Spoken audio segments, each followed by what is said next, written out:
Right, Hunters Precision Aoraki Carbon fibre bipod. Let's see what's in here.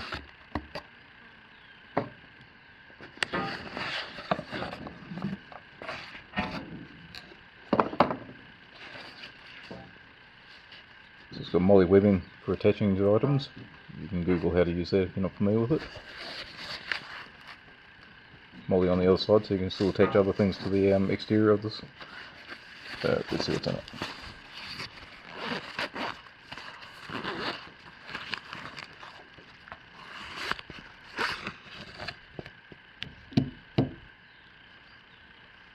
Right, so we'll just quickly go through mounting this on a rifle. So if you don't have a Picatinny or an Arca rail on it, that's all of that. So the mount here will will fit the standard swivel stud from a Tikka T3, which is an M5 screw. So you just remove your swivel stud, screw this in, and then take the stock off, drill a hole somewhere in between the ribs for the second screw to go through, and use the T-nut that is provided in here. So I'll just quickly go through that.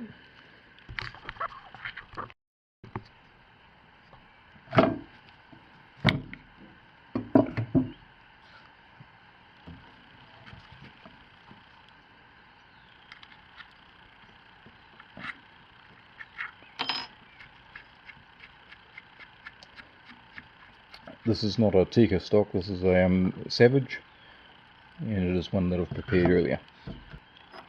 Right. Yeah.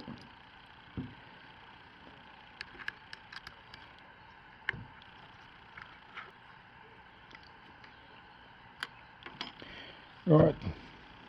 So before you drill the second hole, you need to make sure the stock is actually off the rifle. Because inside here you've got ribs, and they're not all the same. They're not always in the same place depending on who the firearms manufacturer are.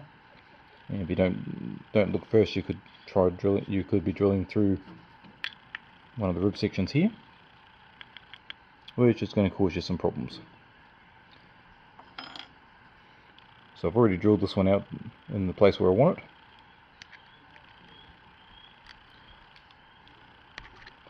So I'll just put that screw in. Right, and then the T-nuts. So these are designed so that when you pull them in, they'll bite into any wood or plastic surfaces. There's not a lot of plastic there, so I'm just going to put them in upside down for this particular stock because I've got a lot of flat surface in here I can use to secure them.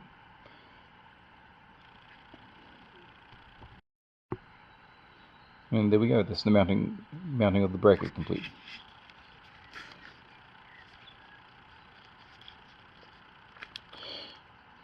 Right, the bipod. So that's it.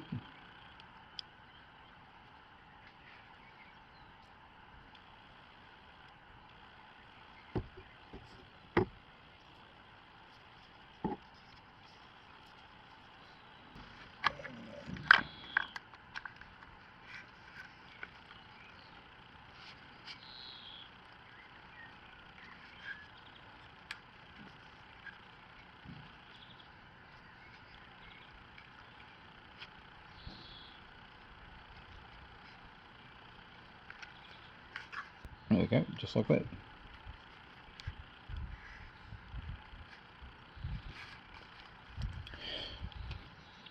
Right then, nuts and bolts. So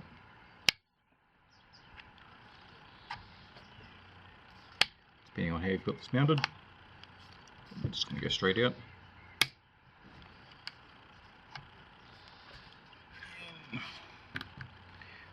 There you have it, flat, low profile for shooting off a bench.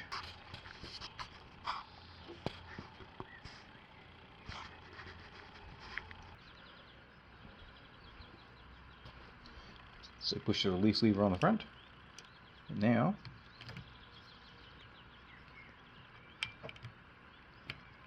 there you go, go 45 degrees or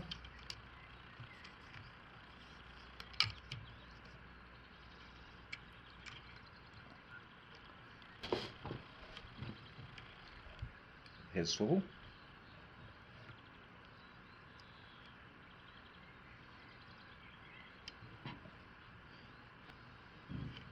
The other thing it's got is it's got traverse.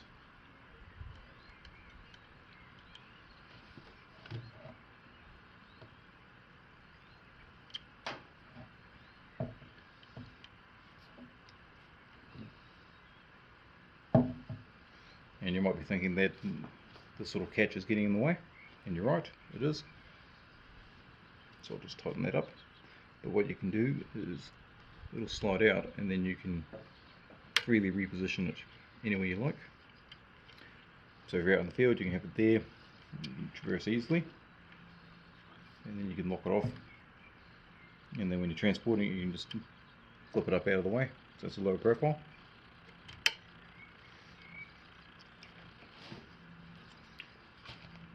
And the rear lock for the swivel does the same thing. You can just pull it out, rotate it,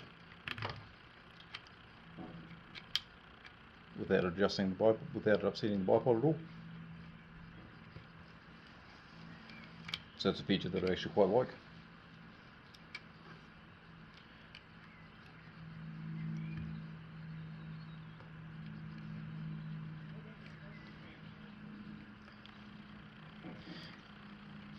The other thing is the range of movement. So it'll go from leg forward, like so, to leg back, and there are positions in between.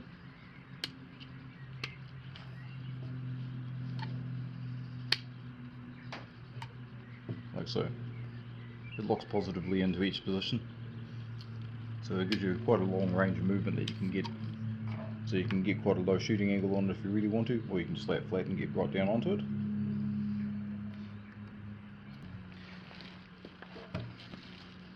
So first off, we've got spring-loaded notch legs, which you probably can't see that well.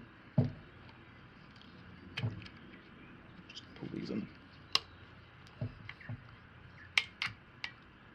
There we go. As we can see, that does give quite a bit of up angle on it just on their own. And those are at full extension now, so the lower sections here are full solid carbon fibre, so they're not hollow. The upper tubes, however, are hollow, and you probably notice the adjuster. So we unlock that on both sides.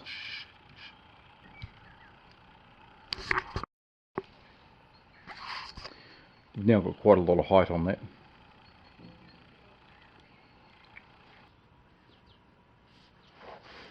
And at full extension there is just enough height that you could shoot this sitting.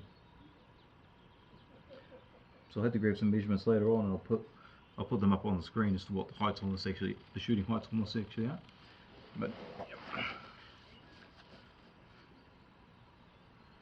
So yeah, I could shoot that quite comfortably sitting like this. Or if you're shooting uphill, as I mentioned earlier.